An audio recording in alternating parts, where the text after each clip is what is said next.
ఊహించిన దానికంటే కూడా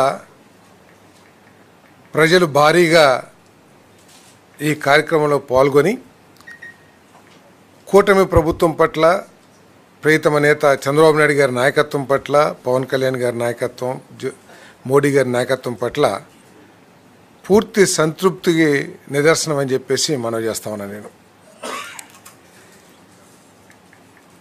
మీటింగ్ ప్లేస్లోనే కాకుండా దాదాపు 10 కిలోమీటర్లు, ఎందుకంటే నేను కొంచెం త్వరగా రావాల్సి వచ్చింది. బెంగళూరు చేరుకుంటానికి పడ్డ ఇబ్బంది ఏమిటో నేను స్వయంగా చూశాను. దాదాపు 10-12 కిలోమీటర్లు బారున జనం కానివ్వండి, బస్సుల్లో జనం కానివ్వండి, ఇంకా తండోపతండాలుగా వస్తూనే ఉన్నారు. దాన్ని చూసి సహించలేని జగన్మోహన్ రెడ్డి గారు